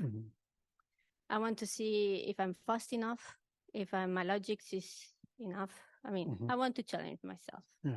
If I do video games, I want to put me, and I really like his approach. I want to put me in another reality to feel my emotion, my limitation, and everything. Although maybe there are other participants, and I have to do that. And then, as I said, if I play here with people in a real situation, I mean environment, then I see really like I put myself there because I want to know the people, I want to see, and through the game, I want to learn the people that are around me. Well, what I can say is like, this social function of play is extremely important for us humans, for animals, for non-human animals of different kinds. We can play by ourselves, like I can't just play Tetris by myself. I can play solitaire with cards, but we play a lot with others. When we're children, we're playing with other children, right? We're playing sports with friends. Play is a very social thing. And yes, I think it has what you were saying, this capacity of, first of all, you're bonding while you're playing with people, right? You're doing an activity together. That just by itself creates memories with other people and bonding, etc. But then, it also tells you things about other people, about their character, their constitution, maybe, how quickly they get angry, or how cooperative they are, or how, either team players or not, or rather like lone wolves. You get a lot of subtle information about people by interacting with them or playing against them, right? In the context of play or of a game. So I do agree that by doing this first pass on all these views of play that I then sort of kind of dismiss. I wasn't dismissing them as, they're useless. No, they just haven't yielded a definition of play. That's all I was saying. They're extremely important, of course. And so that play is a social thing, and that's one of the main functions of play. I'm completely in agreement with, and it's an extremely important thing that we should understand more, like this how play works. And I also like the point that you were making, this idea of, like you're in a room with strangers and you say, someone proposed, let's play a game to get to know each other. I personally, I'm kind of an introvert, and I would always like, in that, my first reaction would be like, not that, please, And I think extroverts maybe react more differently. We're more prone to say, let's play, let's do it,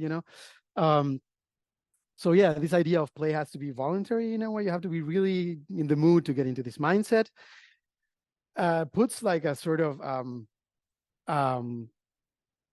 it's like an obstacle in the way of the social function of play, in a way, right? Everyone has to be voluntarily engaged and willing to be engaged with it. So it's not easy also for learning, like saying, we're going to learn calculus, let's play a game to learn calculus. And it's like trying to motivate children to learn something difficult and abstract like that through play. I think maybe it's a great way, but it's also like just forcing them to play to learn. It's also a way of making not want to play, So it's tricky. It's very tricky. Play has all these extremely important functions and potential, but you have to let people approach play, and you cannot just impose it on them. And I think this connects also to what Francis was saying, and connecting it to Peter Gray's research, because Peter Gray is also very critical of schools. And schools are pretty much prisons. That's what they say. He says he doesn't like pull back any punches. They're prisons, the way they function now, in which we put our kids, and they're not free to leave. So a fundamental right that we all have is the right to quit whatever we're doing. Children don't have the right to quit school, or to leave for the day and say, I don't feel like doing this today. I'll just go and play in the woods. And there are types of schools that allow that. In the States, the schools Peter Gray refers to are the Sudbury Valley schools. There are probably others with different names, but he talks a lot about those. I think in Germany, you have they call it freie Schulen, freie demokratische Schulen, so free schools. I've heard of them, where children can go if they want to, cannot go if they don't want to. They don't have class structured, ways. They just say, well, I feel like learning about this subject, and they may spend months just learning that or practicing a skill. And there's a lot of research that Peter Gray shows in his book. Mostly he summarizes it in the book Free to Learn. That is very compelling. It's worth a read. And that shows that kids that go to that type of school and then go to college and join the other kids that were schooled traditionally don't show any impairment. And if they have knowledge gaps, they're rather quick to bridge them, because they learn with another approach. They learn because they're motivated to, and not because someone's telling them to. And they don't see the teacher as an authority, more like a companion, someone that helps them. There are, of course, adults in those schools that are free, but they're there to guide and to accompany more than say, now learn this and write this exam, and otherwise you get a bad grade and we get angry with you. They appeal more to this voluntary and intrinsic motivation. And I think in those settings, it's easier to implement games. So there are these games you can play to learn. If you want, play them. If you don't want, don't. And I'm repeating a lot of what Peter Gray is saying. It's better if you go to his book to learn more about that. But I think that's an important, very important aspect of play, and a tricky thing to get around if we want to harness this power of play in learning and in social bonding. Yeah. Anyway, I hope that sort of is what you were looking for in terms of our reply. Yeah. The name of the book, it's Free to Learn. Free to Learn. Yeah. And there's a big subtitle about free to learn. So, yeah, like the color, right? It's one of the spellings of the color, I think. Anyway, yeah. Free to learn. Yes. There's also other, like Leonore Skenazy, for example, a very interesting, she's more of an activist, but she's also a writer and author. And she was called America's Worst Mother because she got to call the police. The police called on her because she allowed her son or something that was young, like maybe 8, I don't remember, but go out alone on the street in New York. And then she called the police on her because how can you let your son go alone? And then she started this whole movement called Free Range Kids, and advocating for kids playing alone, unsupervised, and doing things alone, getting responsibilities from a young age, like going grocery shopping alone, stuff like that. And she has now this foundation with Peter Gray called Let Grow, where they try to foster this sort of approach to play and this freedom and combat helicopter parenting, still very much in an American context. I don't know how it is in Belgium specifically, if that sort of helicopter parenting is, very popular here or not. But I think we see around the world certain tendencies that are similar.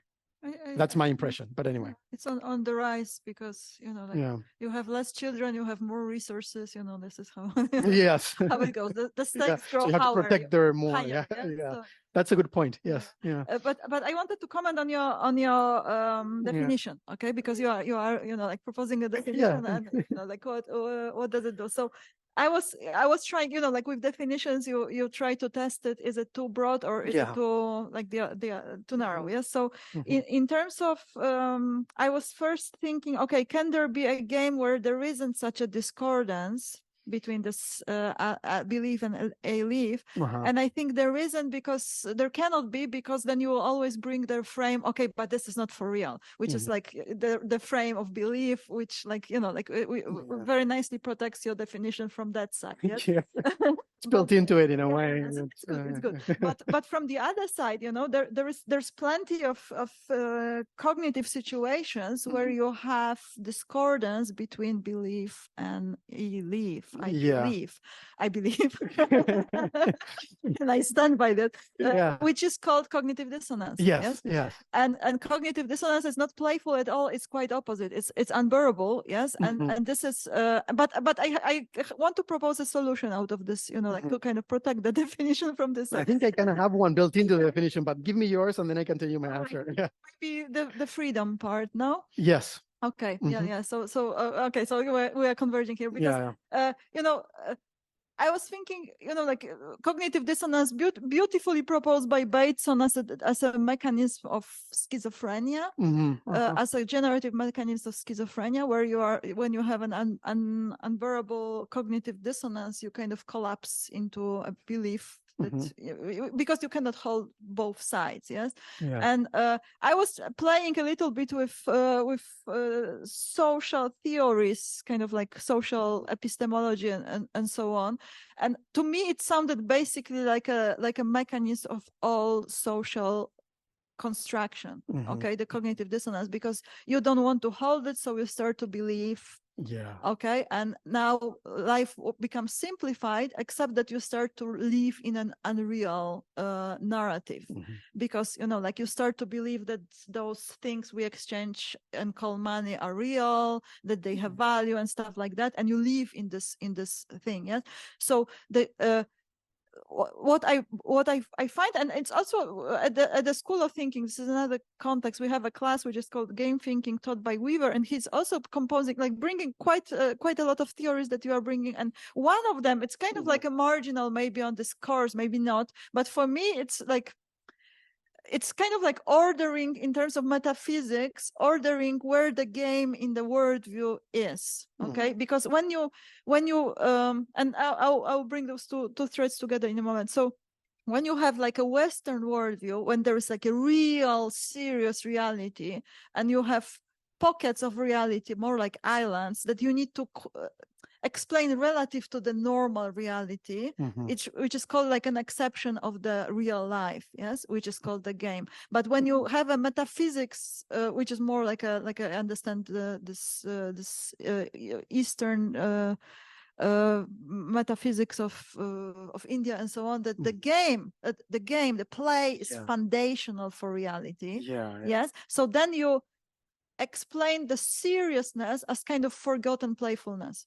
Okay, or kind of like collapse state, that and this would come together with this schizophrenia and come together with this social constructivism, because you forget you are playing, you forget you are free.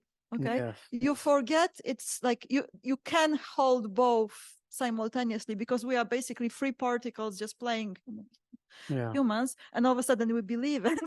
So this is this kind of like a forgetfulness, and then seriousness is like a forgetting that this is a game. Okay, so that would be maybe like a solution also, like that puts together, like, you know, like puts the game as a ground, and the moments where we become serious. Okay. And that would kind of like apply your definition to all existence, except that tell, like, okay, where is it not a game anymore? Where you know, like this discordance is already out of the capability for cognition to hold both states together. Does this make sense?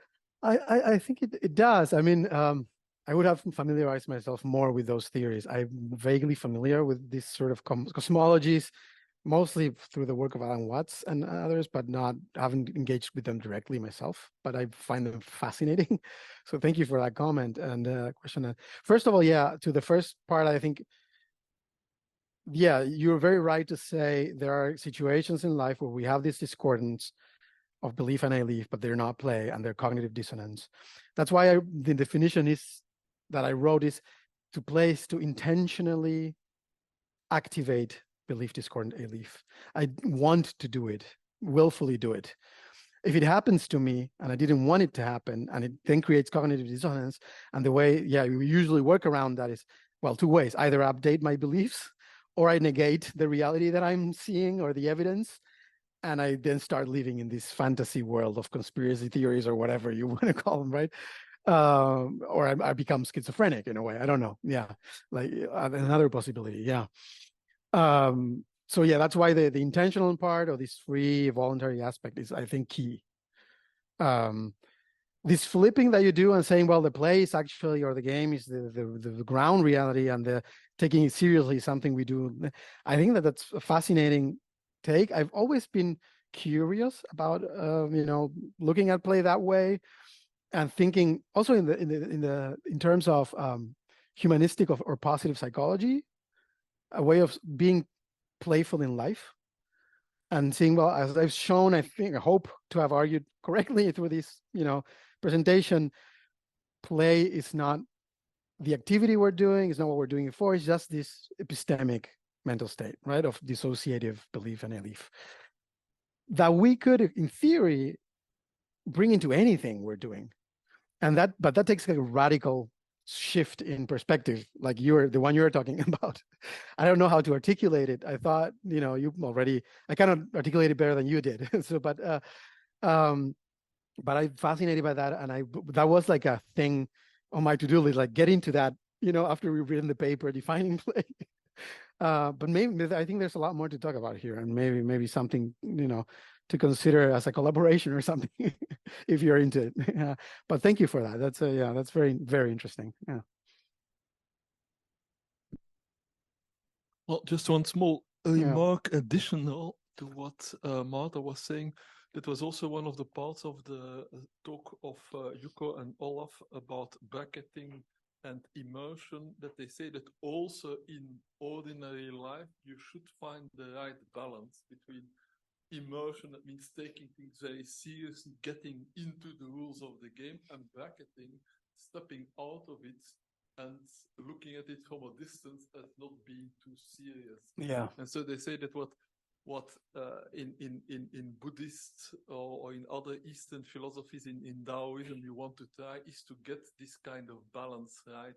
The so-called Wu Wei in Taoism means that you're doing things, but in a way that it doesn't cost any efforts. Wu Wei is doing things as if it goes automatically, as if it's like play. Mm-hmm. And so ideally, you would be able to find that balance between immersing yourself into the rules, either of the reality or of the game, and bracketing, meaning stepping outside and say, well, it's only a game, even if it's the real world. People are paying money, and in a sense, money is not really. It's not real. Yeah, we agree. You should be able to move between those two extremes, and I think that's a healthy attitude. But of course, it's not easy to say what's the right balance. Yeah, no, I think it's great, and this is something I've just thought about, but it's more of, I guess, a question to you both.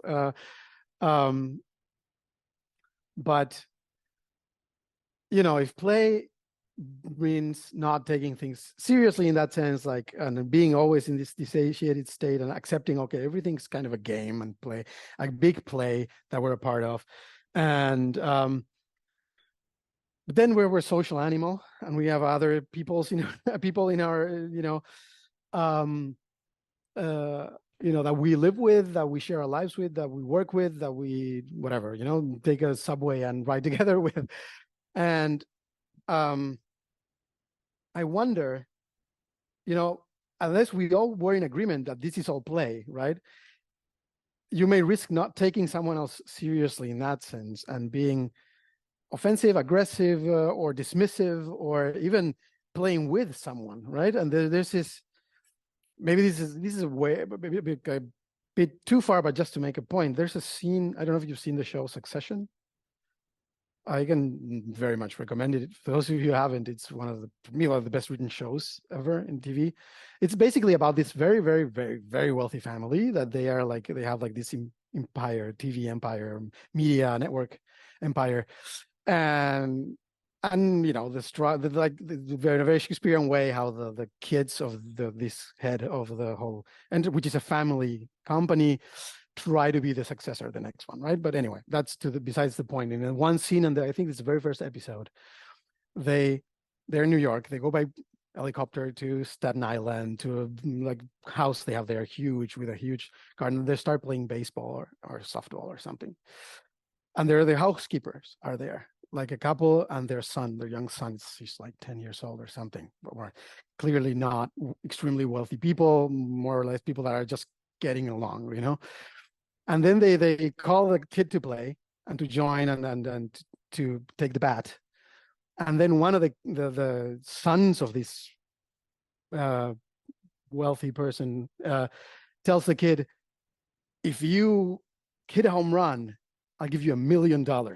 And he can do it. He has $1 million. He can spare $1 million, and he writes a check for it. And that's then the game stops being a game for that kid. I maybe would presume the stakes are way too high. The kid does not hit a home run, and then this guy Roman tears up the check. An extremely sociopathic, horrible, psychopathic even thing to do to someone, right? So Roman was taking everything as a game.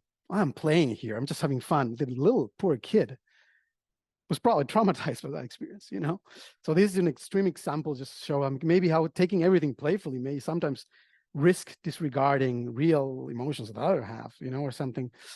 So it takes an agreement that we're all playing to really be able to dissociate as a community socially.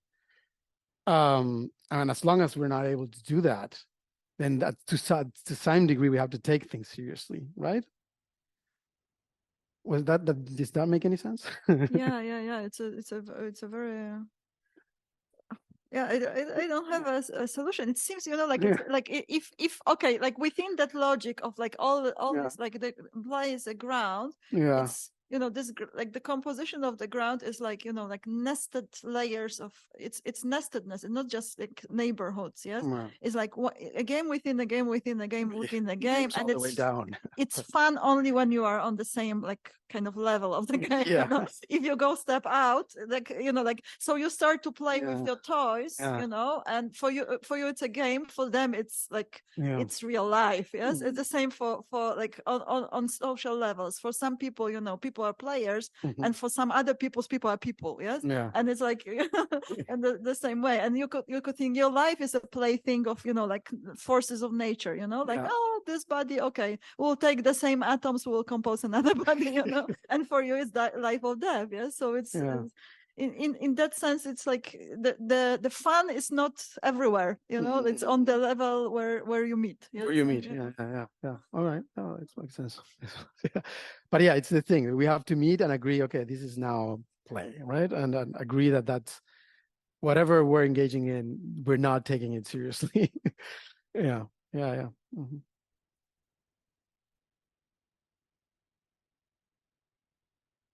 I don't see any more questions or comment in the chat, but if the time is up as well. Yeah, we made it to 5. I can take more if anyone has a question or comment, but I'm also happy to wrap it up here and go get some Belgian beer. Yes, I've been looking forward to that.